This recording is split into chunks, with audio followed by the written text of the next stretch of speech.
اللہ الرحمن الرحیم۔ السلام علیکم۔ میری شادی کو بمشکل 2 سال ہی ہوئے تھے کہ ساس اور نندوں نے میرے شوہر کے کان بھرنا شروع کر دیے۔ یہ تو بانس ہے، اس سے تمہیں کوئی اولاد نہیں ملے گی، تم دوسری شادی کر لو۔ آئے روز میری بڑی نند میرے شوہر کو یہی کہتی پھرتی تھی، جبکہ میرا شوہر بھی اولاد نہ ہونے کی وجہ سے بہت پریشان تھا۔ آخر ماں باپ کے درجے پر فائز ہونا ہر شادی شدہ جوڑے کی خواہش ہوتی ہے، مگر اب وقت کے ساتھ ساتھ میری ساس اور نندوں نے میرے لیے زندگی مزید مشکل بنانا شروع کر دی تھی۔ جب بھی بڑی نند سسرال سے آتی تو کبھی اپنی طلاق یافتہ نند کو ساتھ لے آتی اور کبھی اپنی چھوٹی نند کو، کہ کسی بہانے میرا شوہر انہیں دیکھ کر ان کی طرف مائل ہو یا پسندیدگی کا اظہار کرے۔ میری شادی گھر والوں کی مرضی سے میرے پھپھا کے گھرانے میں ہوئی تھی۔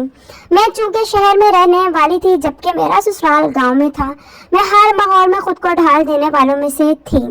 شروع کے 1-2 ماہ ہی ٹھیک گزرے، خوب ناز نخرے اٹھائے گئے میرے، مگر تیسرے ماہ سے ہی خوشخبری کی رٹ لگاتی ساس اور نندوں نے مجھے بھی پریشان رکھنا شروع کر دیا۔ میں اکثر یہی کہہ کر ٹال جاتی کہ خدا کی دین ہے، جب اس ذات کی رضا ہوئی وہ عطا کر دے گا۔ آخر ابھی وقت ہی کتنا ہوا ہے ہماری شادی کو، مگر خیر وہ پرانے خیالات کے مالک لوگ ان پر ایسے دلائل کام نہیں کرتے تھے۔ شروع میں بھی میرے شوہر بھی انہیں جھڑک دیتا کہ ابھی شادی کو دن ہی کتنے ہوئے ہیں، وہ ہر حال میں میرا ساتھ دیتے تھے۔ ان کا سہارا تھا تو میں سسرال والوں کی باتوں کو نظر انداز کر دیا کرتی تھی، مگر وقت کے ساتھ ساتھ ساس نے شوہر کو بھی بڑکا کر اپنی طرف کرنا شروع کر دیا۔ 4 ماہ بعد ہی ٹیسٹ کروائے گئے، دونوں کے ٹیسٹ الحمدللہ بالکل نارمل تھے۔ میں نے شکر کے کلمات ادا کیے کیونکہ دل پوری طرح ڈر گیا تھا اگر کچھ نقص ظاہر ہو گیا تو یہ لوگ مجھے گھر سے ہی نکال دیں گے۔ وقت کے ساتھ میرا شوہر سرمد بھی مجھ سے بیزار ہونے لگا، ہر بار ان کی امید جاگتی مگر ہر بار دل ٹوٹ سا جاتا۔ ان کی باتیں اور طنز سن کر میرا دل بھی خوب خود کو کوستا۔ میں تنہائی میں اکثر روتی رہتی مگر خدا کو یاد کر کے حوصلہ ملتا کہ وہ جب چاہے تب نواز دے گا بے شک۔ آخر 1.5 سال گزر گیا، اکثر ہم میاں بیوی کے درمیان بھی لڑائیاں ہونے لگی تھی۔ بات کو کوئی بھی ہوتی اس کا اختتام اسی طعنے سے ہوتا کہ میں ماں نہیں بن سکتی۔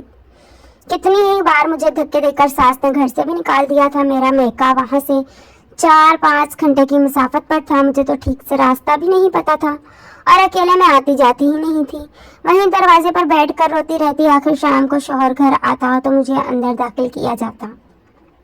وہ دن میری زندگی کا سب سے بدتر دن تھا جب شام کے وقت شوہر میرے پاس آ کر بیٹھا اور چند الفاظ تمہید کے باندھنے کے بعد کہا کہ میں دوسری شادی کرنے لگا ہوں۔ یہ الفاظ تھے یا پگھلا ہوا سیسا، مجھے لگا میری ریڑھ کی ہڈی سے میری جان کو کھینچا جا رہا ہے۔ جسم سن ہوتا محسوس ہوا، مجھے لگا میں آخری سانسیں لے رہی ہوں۔ اس وقت جو قرب محسوس کیا تھا یہی دل چاہا کہ خود کو ختم کر دوں، کیونکہ میں اپنے شوہر کو اولاد نہیں دے سکتی تھی۔ میں شرمندہ تھی، حد درجہ شرمندہ تھی، میں خود سے ہی نفرت کرنے لگی تھی۔ آنسو ضبط کا بندھن توڑ کر بہہ آئے تھے مگر میرے شوہر پر اس کی اولاد پانے کی خواہش حاوی ہو گئی تھی۔ اس پر میری کسی بات کا اثر نہیں ہوا۔ اگلے جمعے کو نکاح رکھ دیا گیا تھا، آج ہفتہ تھا، سب لوگ خوش تھے، مجھے دکھا کر مزید طنز کے نشر چلا کر خوشیاں منا رہے تھے۔ آخر بڑی نند جیت گئی تھی، اس کی طلاق یافتہ نند کی شادی اب میرے شوہر سے ہونے جا رہی تھی اور میں بے بسی کی مورت بنے سب اپنے سامنے دیکھ رہی تھی۔ میرا وجود یہ صدمہ برداشت نہیں کر پا رہا تھا۔ آخر تمام تر بچی ہوئی انا ترک کر کے شوہر کے قدموں میں جا گری، ساس کے قدم پکڑ کر میری ملکیت میں کسی اور کو حقدار نہ بنانے کی بھیک مانگتی رہی، مگر سب مجھے دھتکار رہے تھے۔ وجود بخار سے تپ رہا تھا، میں وہیں زمین پر گری بے ہوش ہو چکی تھی۔ جب ہوش آیا تو شوہر سرہانے کھڑا تھا، ماتھے پہ ٹھنڈی پٹیاں رکھ رہا تھا، جبکہ ساس میری دوسری جانب بیٹھی شفقت سے میرے بال سہلا رہی تھی۔ میرا ٹوٹا وجود یہ تبدیلی بالکل سمجھ نہ سکا۔ آخر میں خود کو محسوس کرنے لگی کہ کہیں کوئی خواب تو نہیں دیکھ رہی، مگر یہ تو حقیقت تھی۔ وہاں سامنے نند بھی کھڑی تھی مگر وہ مجھے بڑی ہی خطرناک نظروں سے تاڑ رہی تھی۔ مبارک ہو سیما، تم ماں بننے والی ہو، میرا شوہر بڑے ہی پیار سے بولا۔ خوشی ان کے چہرے سے پھوٹ رہی تھی، مجھے لگا میں خواب دیکھ رہی ہوں۔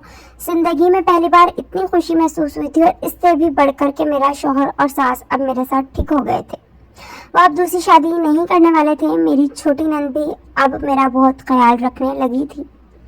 میں نے جی بھر کر شکرانے کے نفل ادا کیے تھے۔ آخر خدا نے مجھے اتنا بڑا تحفہ عطا کیا تھا۔ मगर सबका इतना ख्याल मोहब्बत देखकर दिल में एक बात ज़रूर खटकती थी कि अहमियत तो सिर्फ आने वाली औलाद की है, जिसकी बदौलत मुझे इतना प्यार मिल रहा है। हकीकत में मेरा वजूद क्या है? वही जो इनके कदमों में पड़ा भीख मांग रहा था कि मेरे शोहर को मेरा रहने दो। ऐसे ख्यालात अक्सर दिमाग में पनपते रहते थे, मगर मैं मस्जिद सोचकर जहन से ऐसी बातें झटक दिया करती थी। आखिर में कोई पहली औरत तो नहीं थी। वक्त गुजरता गया। मुझे उम्मीद से वह चौथा माह शुरू होने को था। पिछले 3-4 दिन से मेरी तबीयत काफ़ी ख़राब रहने लगी थी। मैं कसरत से याद इलाही में मसरूफ़ रहने वाले लोगों में से थी। हर विर्द किया मगर तबीयत में बहाली ना आई। आखिर जब बात हद से गुजरी तो डॉक्टर के पास शोहर लेकर गए। एक बार फिर मेरी खुशियों का सवाल शुरू हो गया था। मेरा आने वाला बच्चा आने से पहले ही रुख मोड़ गया था। इस बात का दुख तो सबको बहुत हुआ। शोहर फुट फुट कर रोए, मैं तो बच्चे के लिए कपड़े और खिलौने देख देख कर ही आंसू बहाती रहती। डॉक्टर का कहना था मैंने दवाई ऐसी खाई जिसकी बदौलत बच्चे को नुकसान पहुंचा, मगर मैंने ऐसी कोई एहतियाती नहीं की थी। मेरे खाने पीने का ख्याल मेरी सास खुद रखती थी। एक पल को मेरा दिल शक के दायरे में गया कि कहीं सास ने तो नहीं कुछ कर दिया, मगर दूसरे ही लम्हे दिल तोहमत के डर से कांप उठता। भला वो ऐसा क्यों करेंगी? वो तो खुशी थी औलाद आने से। 2 माह गुजरे थे कि नंद ने फिर वही सब शुरू कर दिया। इस बार सरमत ने भी उन्हें झिड़का, क्योंकि वो बहरहाल मुझसे मायूस हो चुके थे और औलाद के जाने का दुख भी था। आखिर खुदा की रहमत हम पर मेहरबान हुई। मैं एक बार फिर माँ बनने वाली थी। सास और शोहर फिर भरपूर में तरीके से मेरा ख्याल रखने लगे थे। मैं भी अब की बार अपनी अद्वयात वगैरह का औकातकार खुद समझकर लेने लगी, ताकि इस बार ऐसी कोई गलती ना हो। शोहर पहले से ज्यादा मेरे करीब आ चुके थे। सास भी अब दिलो जान से मेरे साथ अच्छी थी, जबकि छोटी नंद जब भी आती नए नए नाम सोचकर बताती रहती। बड़ी नंद जमीला पहले तो मुंह बनाकर जरा अलग थलग ही रहती थी, मगर वो भी अब जरा बेहतर होती जा रही थी। मेरे साथ मेरा 3रा माह शुरू हुआ था। तभी एक दिन भाई और भाभी आए और मुझे चंद दिनों के लिए अपने साथ ले गए। सास बजिद थी कि इस हालत में लंबा सफ़र ना करूं, मगर खैर फिर भी वो मान गई। 2 हफ्ते में के रहने के बाद एक दिन शौहर और सास मुझे लेने के लिए आए। बड़ी नंद जमीला के शौहर टैक्सी ड्राइवर थे, सो उन्हीं की टैक्सी में हमें घर के लिए रवाना हुए। ससुराल को 2 रास्ते जाते थे। एक रास्ता बंद होने की वजह से नंदोई ने दूसरी तरफ का रास्ता लिया। अभी थोड़ी ही दूर गए थे कि नंदोई ने गाड़ी की स्पीड बढ़ा दी। सास ने 1-2 बार बहाने से कहा कि जरा आहिस्ता गाड़ी चलाओ, रास्ता खराब है, मगर उनके कान पर जूं तक ना रिंगी। आखिर भी सड़क खराब होने की वजह से गाड़ी को झटका लगा, उसके साथ ही ब्रेक भी लगी। मेरे हलक से बेसख्ता चीख निकली थी। आंखें जब खुली तो सरहाने नर्स खड़ी ड्रिप की स्पीड ठीक कर रही थी। मैं एक बार फिर अपना जिगर गोशा खो चुकी थी। जी भर कर चीख चीख कर रोती रही। आखिर मेरा कसूर क्या था? क्यों मेरे साथ ही ऐसा हो रहा है? 2 बार मुझसे ये नेमत छीन ली गई थी। दिल पर लगा जख्मों को भरना आसान ना था। शौहर भी काफ़ी नाराज थे नंदोई से। नंदोई ने कदमों में गिरने के अंदाज में बाद में माफ़ी भी मांगी थी, जिसे शौहर ने शर्मिंदा होते हुए बहरहाल कबूल कर लिया। चूँकि वो उम्र में बड़े थे, बड़ी नंद इस बार गले लगकर फूट फूट कर रोती रही। हाय मेरे भाई की किस्मत, 2 बार औलाद छिन गई। पता नहीं किसकी नज़र लगी है। कभी दवाई खाकर बच्चा ख़त्म हो रहा है, तो कभी कभी ऐसे जुमले। जमीला की बातें ऐसी होती जैसे सारी गलती मेरी हो। मैं जानबूझकर ये सब कर रही हूँ। ये बच्चा नहीं ले सकती अम्मा, इसमें मसला है। मैं तो कितनी बार आपको कह चुकी हूँ, मगर आपको समझ नहीं आती। और कितने बच्चे मरवाने हैं इस मनहूस डाइन से तुमने? रोती हुई जमीला मेरी सास को कह रही थी। दोनों इस वक्त दूसरे कमरे में मौजूद थी। मैं जो अपने लिए पानी लेने किचन में जा रही थी, ये सुनकर रुकी। सास का जवाब भी कोई तसल्ली बख्श नहीं था। मैं हलक से आंसू उतारती पानी पीकर वापस आ गई। पहले रिपोर्ट्स में बयात आई थी और अब ये हादसा। दोनों में ही इसकी वजह से कोई गलती नहीं हुई थी। जो भी हुआ था किसी इरादे के तहत हुआ था। आहिस्ता आहिस्ता मुझे अंदाज़ा होने लगा।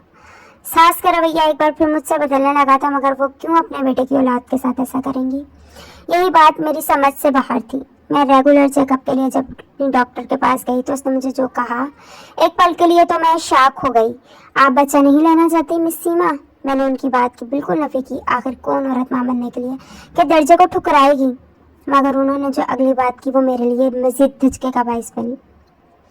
वो बोले कि आपने दोबारा ऐसी अद्वियात ली हैं जिससे बच्चे को नुकसान पहुँचे। मैं शिश्त सी उनका मुंह तकती रह गई। मैंने कहा डॉक्टर साहिबा एक बार फिर रिपोर्ट्स चेक करें या दोबारा से टेस्ट लें, आपको गलतफहमी हुई होगी। मैं क्यों ऐसा करूंगी, वो भी 2 बार। वैसे डॉक्टर बोली कि अगर वो हादसा ना भी होता तो आपका बच्चा फिर भी बचना नामुमकिन था। मेरे दिमाग पर एक के बाद एक बम गिर रहे थे। या आखिर हो क्या रहा था? मैं तो वही मेडिसिन इस्तेमाल कर रही थी जो डॉक्टर देती थी। इस बार तो तमाम अद्वियात भी अपने पास रखी ताकि खुद को भी तसल्ली रहे और किसी पर गलत इल्ज़ाम भी ना आए। मगर एक बार फिर यह इंकशाफ हुआ था कि मुझे फिर से ऐसी दवाइयाँ दी गई थी जो मेरे बच्चे के लिए ठीक नहीं थी। मैं सुन सी कदम उठाती अस्पताल से बाहर निकली जहाँ शौहर मेरा ही मुंतज़िर था। सारे रास्ते बुझी बुझी रही, वो पूछता रहा मगर मैं उन्हें क्या बताती। आखिर किसको इल्ज़ाम लगाती? अगर सास का नाम लेती तो ये इसी वक्त मुझे तलाक देकर बाहर निकाल देते। मैं मजबूर बेबस कमरे में बैठी घुटनों में सर दिए घंटों रोने लगी। दिल में शक पूरी तरह हावी होकर मेरी सास की तरफ इशारा कर रहा था और हो भी कौन सकता था उनके अलावा। अद्वियात के बाद अब खाने पीने की जिम्मेदारी तो उन्हीं के पास थी ना। आखिर वो ऐसा क्यों कर रही थी, क्यों कत्ल कर रही है वो मेरी औलाद को? मैं यही सोच सोच कर बुरी ही तरह मुश्ताल हुई। कुछ देर बाद सास खाना लेकर कमरे में दाखिल हुई। मेरे दिमाग में इस कदर गुस्सा भर चुका था कि मैंने खाने की ट्रे को झटक दिया। खाना सारा ज़मीन पर बिखर चुका था। सास हक्का बक्का मुझे देखने लगी। मैंने अव्वल से आखिर जो हुआ सबको गिनवाना शुरू कर दिया। मेरी आवाज़ हद दर्जा बुलंद थी। शौहर भी इत्तफाक से तभी घर में दाखिल हुए थे। आपने ही मुझे गलत दवाइयाँ देकर मेरे बच्चे को मारा था ना, और अब जब मैंने अपनी अद्वियात अपने पास रखना शुरू कर दी तो आप न जाने कैसे मुझे फिर भी जहरीली दवाइयाँ देने से बाज नहीं आई। पता नहीं क्या क्या मिलाकर देती रही मुझे खाने में। दोनों बार मेरे बच्चों को मार दिया आपने। कैसी औरत हैं आप? आप खुद भी तो 3 बच्चों की माँ हैं, फिर कैसे आप इतनी पत्थर दिल हो सकती हैं?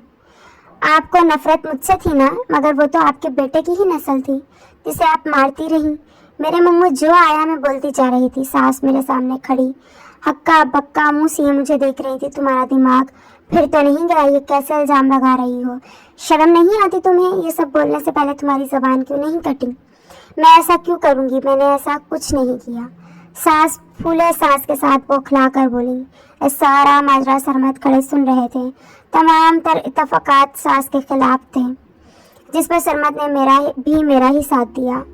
आपको तो शुरू से ही सीमा से मसला था, जानता हूँ मैं, मगर तमाम तर हकारत की वजह से उसका माँ बनना था ना अम्मा। तो अब जब वो माँ बन रही है तो आप क्यों ऐसा करती रही? ये भी नहीं सोचा कि आप कत्ल कर रही हैं, वो भी अपने ही बेटे की औलाद को। इत्तफाक एक बार होता है, बार बार नहीं अम्मा, सरमत गुस्से में बोल रहे थे। मैं वहीं पास खड़ी रोती रही। आखिर सरमत ने फैसला सुनाया कि हम मजीद यहाँ नहीं रहेंगे। सास उस वक्त मुंह पर ज़्यादा रखे फूट फूट कर रो रही थी, मगर अब क्या फ़ायदा, वो अपने हाथों से अपना बेटा खो चुकी थी। बड़ी छोटी नंदे भी आ गईं। बहुत मिन्नत समाजत की, मगर सरमत न माने। आखिर हम दोनों अलहदा किराए के घर में शिफ्ट हो गए। जो भी हुआ बिल्कुल भी अच्छा नहीं हुआ था, मगर जो भी हुआ उसकी वजह भी मेरी सास खुद ही थी। हमें अलग घर में रहते हुए 1 माह होने वाला था। सरमत के जाने के बाद मैं घर में अकेली रहती, बोर होती रहती। तन्हाई में जहन में पुरानी बातें गर्दिश करती रहती। अब यहाँ कोई नहीं था, मगर दिल फिर भी डर रहा था। दिल खाली खाली महसूस होता, जैसे मैंने कुछ गलत किया। आखिरकार मुझे पछतावा होने लगा। रात को ठीक से नींद आना बंद हो गई थी। सारी रात जाग कर मैं सोचती रहती आखिर मैंने क्या गलती की है जो बेचैनी पीछा नहीं छोड़ रही।